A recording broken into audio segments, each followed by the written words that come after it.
James is having rutabaga juice, asparagus juice. We'll have some carrot juice. He's having his rice with mole sauce. I'm having my rice with calypso sauce, which is really hot. It's habanero pepper. So, and here's my rutabaga juice. Oh, check this out. This was from my garden. See those cute little garlic? The garlic. Isn't that adorable? And we're going to be talking about sponges, annelids, and echinoderms, and Gordon Lightfoot, if you could read my mind. And James has a stack of books there. He's going to read or talk about parts of it anyway to us. I've read them already. Yeah. And we went to Superstore this morning because I wanted to stock up before. Usually they'll put all sorts of wonderful produce on sale, just like for the Thanksgiving weekend. Unfortunately, they didn't have the squash, the winter squash on sale for cheap, so I'll have to wait on that. But they did have carrots and rutabaga. Carrots and rutabagas were $3, well, $2 and something, for a 10-pound bag. Crazy. And usually those 10-pound bags, they go on sale maybe the beginning of September, but it's late this year. And at the beginning of September, I was noticing I was able to get things like the little mini carrots and stuff were on sale. But I mean, they're both packaged by Palliser, and it seems strange that they wouldn't put the stuff that they sell for cheaper, the 10-pound bags, on sale at the beginning of September, and put the little carrot, the more expensive stuff, on sale for Thanksgiving, because they're going to make more money off it, right? And that's what they usually do.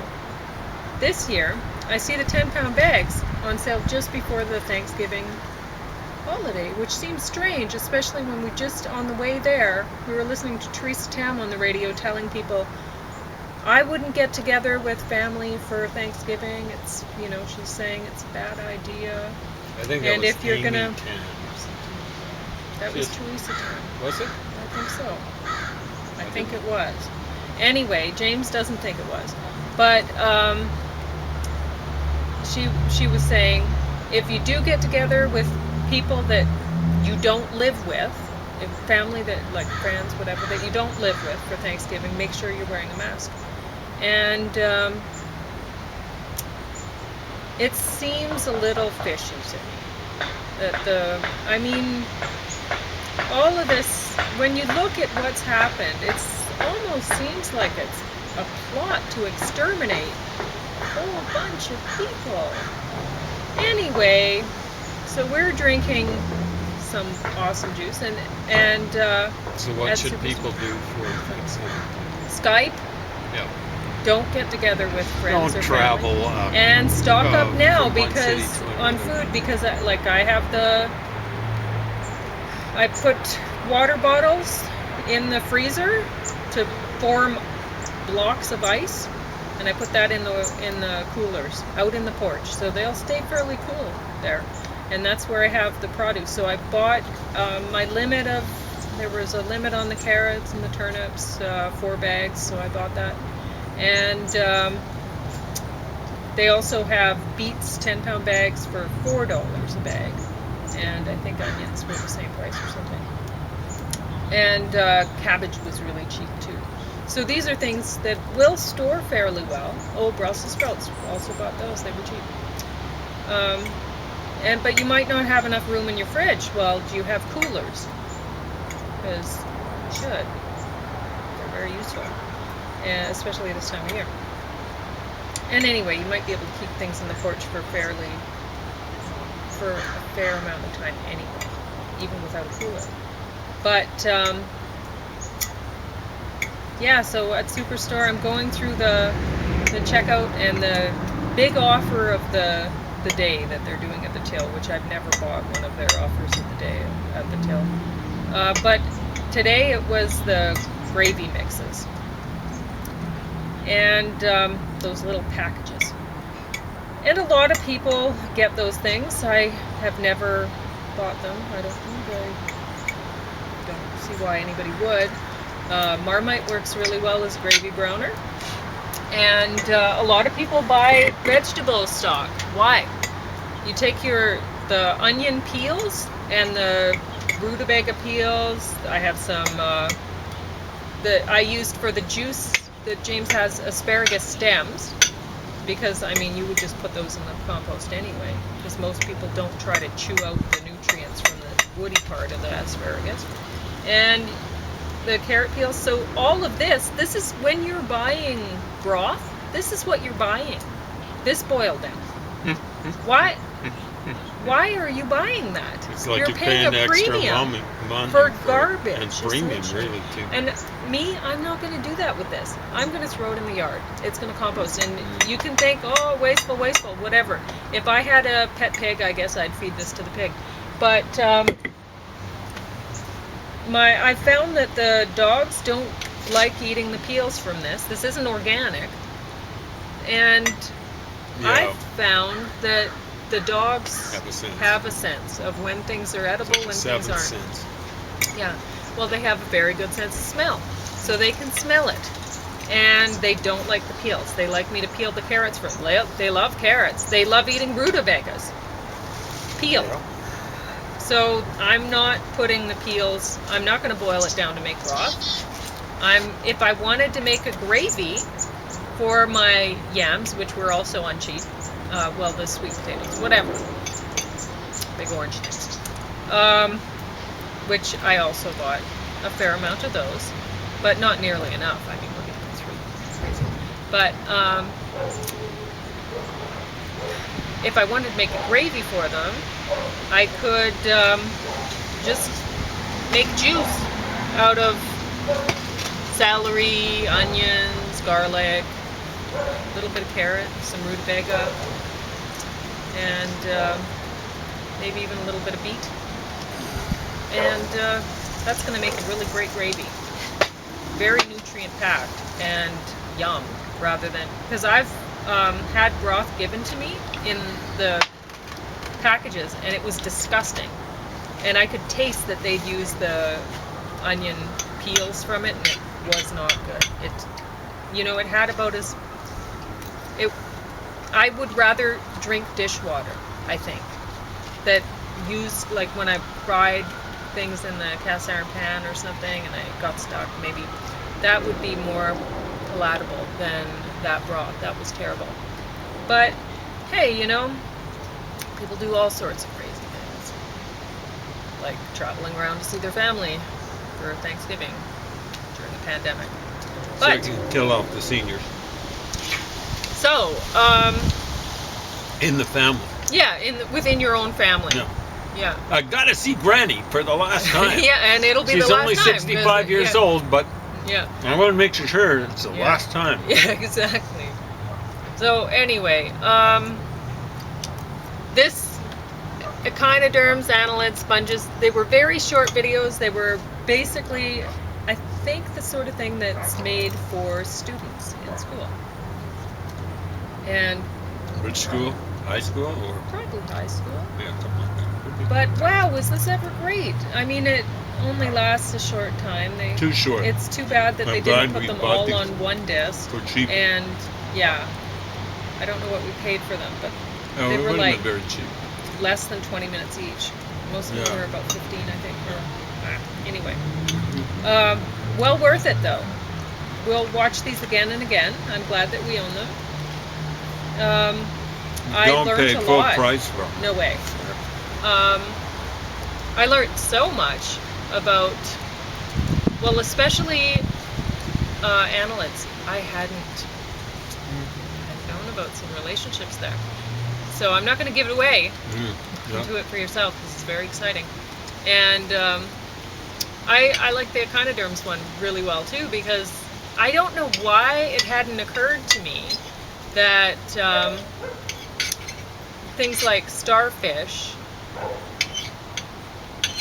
I mean, it seems sensible that starfish and sand dollars should be related, because I have some sand dollars that have the star shape on the top of them, and so it's like, oh, well, that makes sense to me now, right? but it hadn't occurred to me. And sea urchins, I never would have guessed that they're really anything alike. But I guess maybe if I knew more about these things, maybe they would. But, or if I worked with them all the time. But, I mean, they look more like each other than a worm comparatively. Anyway. So, James, you want to talk about that Gordon Lightfoot thing? Gordon Lightfoot, eh? Yeah, I'm not a Gordon Lightfoot fan, and No. I'm going to try to get through this rutabaga juice. I Anyway. gave myself a really big glass.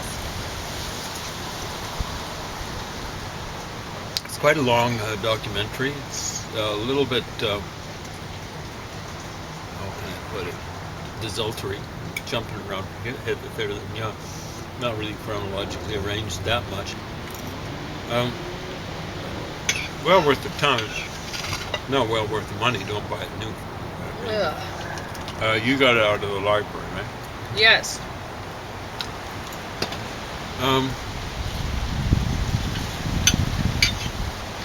Well, it's well worth the time into that sort of stuff. So, Carrots, yeah. Gordy, in case you're watching this, buddy, thank you.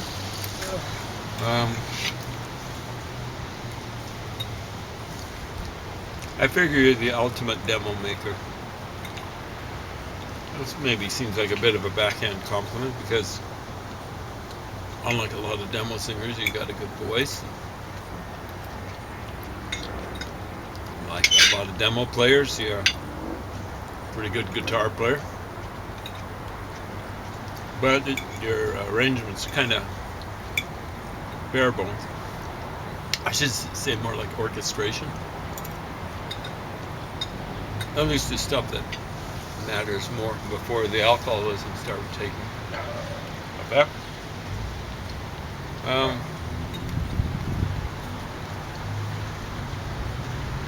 Thanks for exposing yourself to all sorts of music, like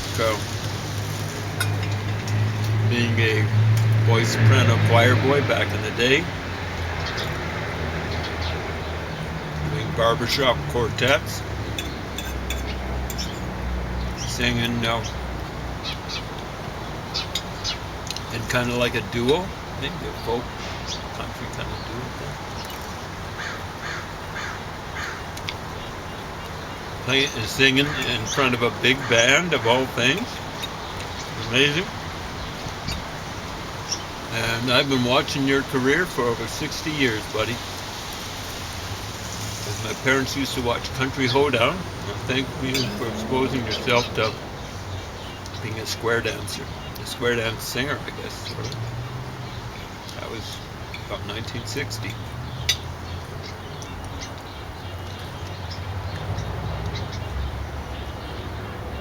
So unlike almost any folk singer out there worth their salt or not worth their salt, Gordy, you actually had music chops. So I see you as being the other side of the coin of, let's say, Bob Dylan. Bob Dylan had all sorts of lyric chops. His music chops were somewhat shaky. So, when he's writing a tune, well, that's about right. Not that impressive. So, Gordy, yeah, I know you borrowed the tune to Wreck of the Edmund Fitzgerald. It's an old folk tune. Kind of wish you'd, yeah, and thanks for studying music. So, Gordy wrote his own lead sheets, you know? In other words, he could write the music out, stuff like that. That's because he studied music theory. Thanks for doing that, buddy. Because the rest of the folkies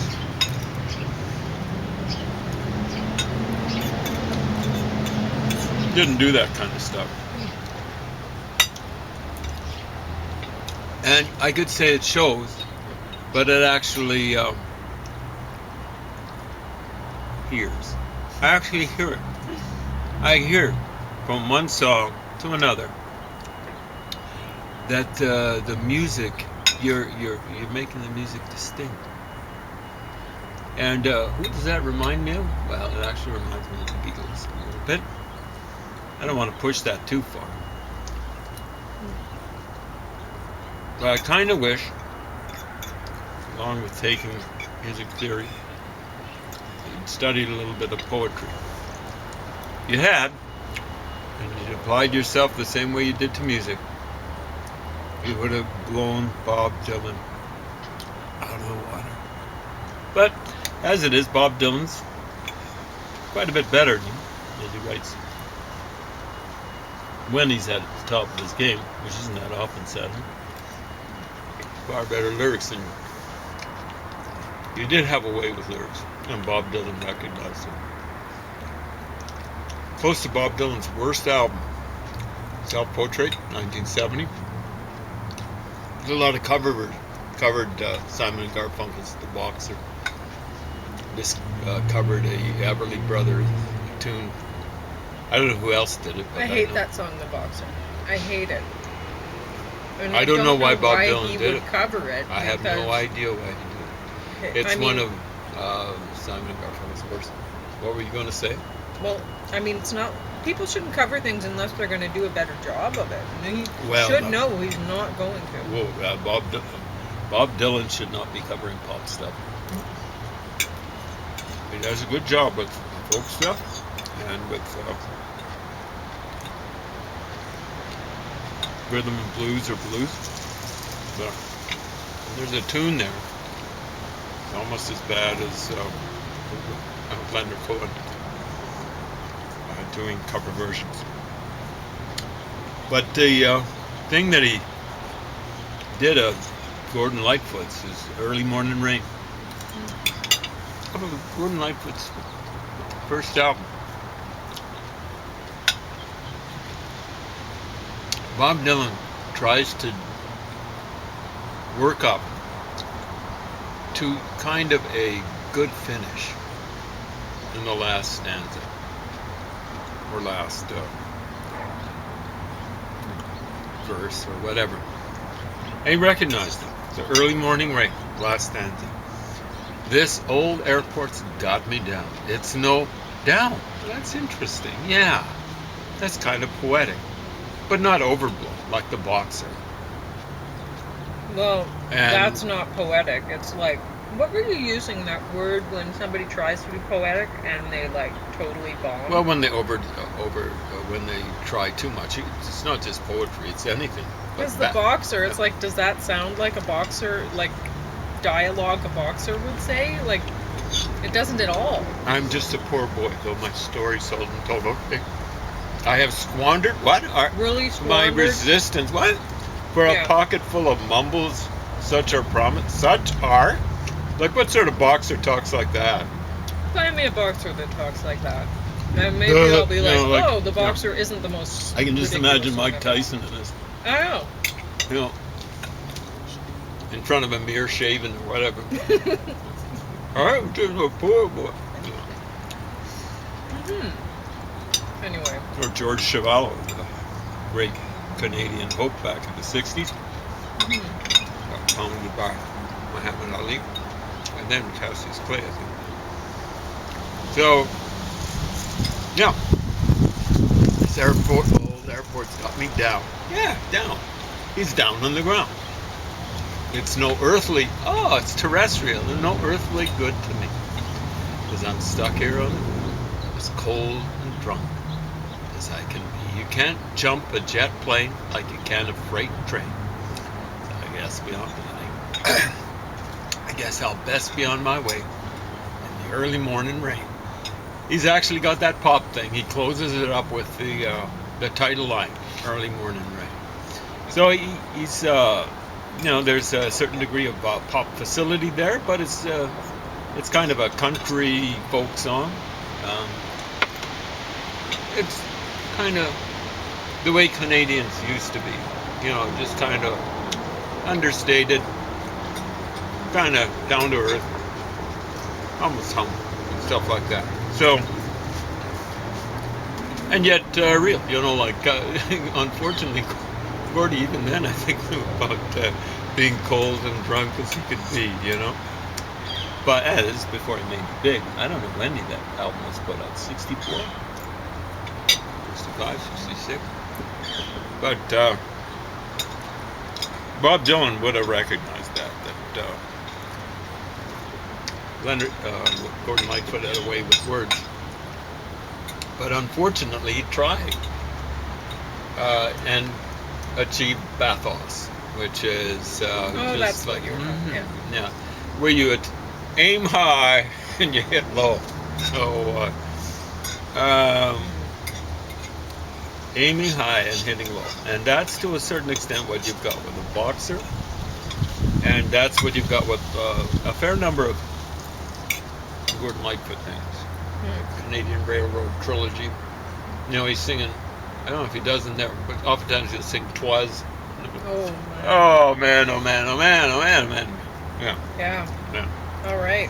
Or he did one later on off of his breakthrough album with Warner Brothers, initially titled "Sit Down, Young Stranger." Pretentious, long song. Sit down, young stranger.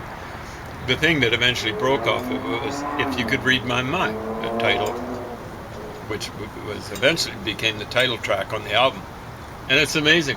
You know, this is how the executives sometimes know their business. Gordon Lightfoot didn't want to change the album title because he would have thought, well, "Sit Down, Young Stranger." It's an awesome song.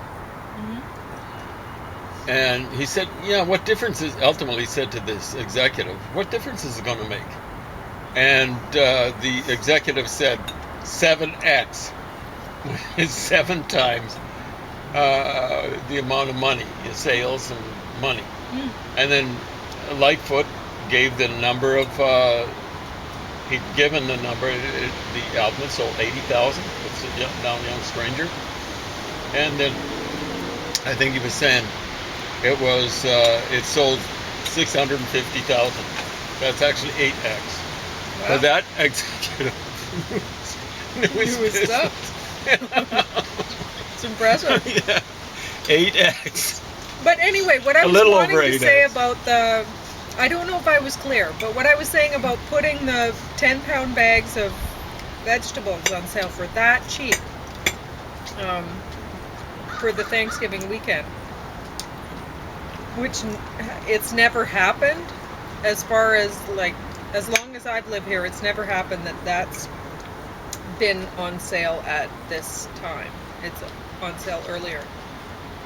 So it makes me think, well, most people would be looking at these things going, oh, well, we're going to have to get together with a few families so that we can eat all this stuff, because how are we going to go through this many carrots or this many beets or this many turnips or rutabagas or whatever, right? And so that's what I was trying to say about that. And I don't think I was clear, so I just wanted to clarify that. But you can go through that much stuff. We do. All you have to do is use your juicer. Yeah. And then you drink these power drinks. I drank one. I've got another I'm going to drink later. And some of them are delicious. You can tell because Somebody the wasps fell in there. Yeah, the wasps are Get 'em out.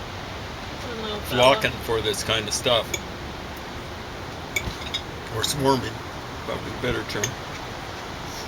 So We've covered all We've that. covered kind all of. that, and Anyway, I we'll just go wanted through to some thank Gordon Lightfoot. Oh, I thought you were done about You did the that. job. I wish you hadn't had so many kids. So I wish you hadn't cheated on your wife and stuff like that. 6 kids, kind of Yeah, like the so- Rod Stewart, Mick Jagger thing. Many. Have lots of wives, lots of kids. You know, you might as well be a polygamist, you guys. Shameful. You're supposed to have 1 kid per person, 2 kids per couple. So you're not overpopulating this world. So Yeah, and making people do things like try to exterminate us all. yeah. So yeah, you were populating Papa. At any rate, and Because if we congrats. get exterminated, how fair is that? We haven't had any children. We should, by rights, be able to live to 100 each. Longer. Yeah. Nobody's going to replace us. We haven't replaced ourselves, so Yeah, that's thanks to the medical profession. Thank you, medical profession. I could list 10 So those of doctors you who have- by name Have 6 children, you should responsible. live a third less time because of what you've done. I don't know how that works out. But no. But that's not the way it's going to work out. Anyway, want to review these books before we run out of battery? Run out of time, run out of patience, whatever. So Pauline recently got hold of something like, 2 weeks ago, I should say, got hold of, I think it was 9 books by Bob Woodward,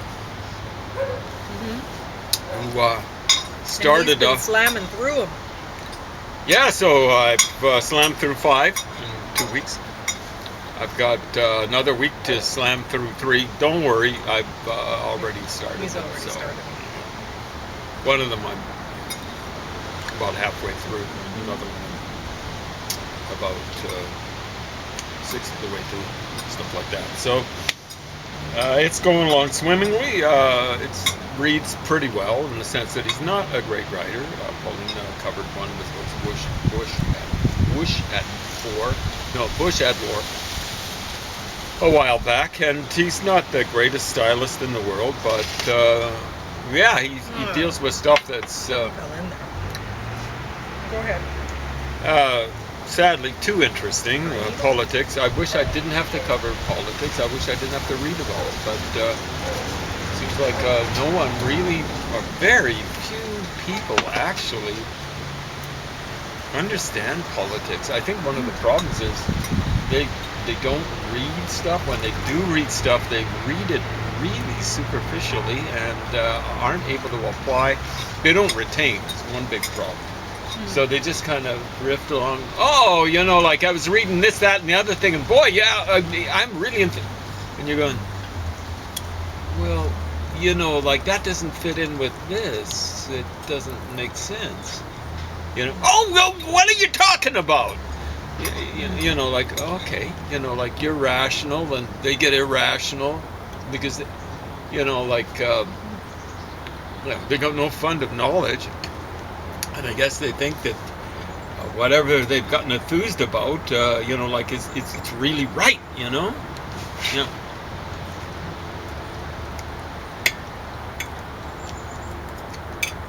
And how could I be so nasty as to rain on the parade? Anyway, I reviewed this one earlier. Mm-hmm. The Secret Man. And you like that one? I liked it pretty darn good. A little short. Because mainly this is him trying to track this deep throat down Mark Felt. And Mark Felt... We might talk about it a little bit later because we're going to talk about X-Files. So, we're going to review X-Files tomorrow. Tomorrow? Maybe, or maybe the next day. Okay. So don't worry, we'll talk about this then. What? Deep Throat. Okay. Go on with that. Well, I was in the middle of a thought. Okay, finish the thought. But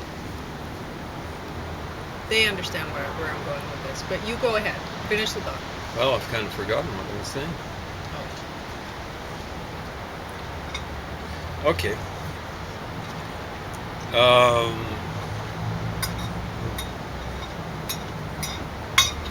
lost my train of thought. Anyway, I don't care. You know, like, I really don't care about the world, what happens to it. I don't care about what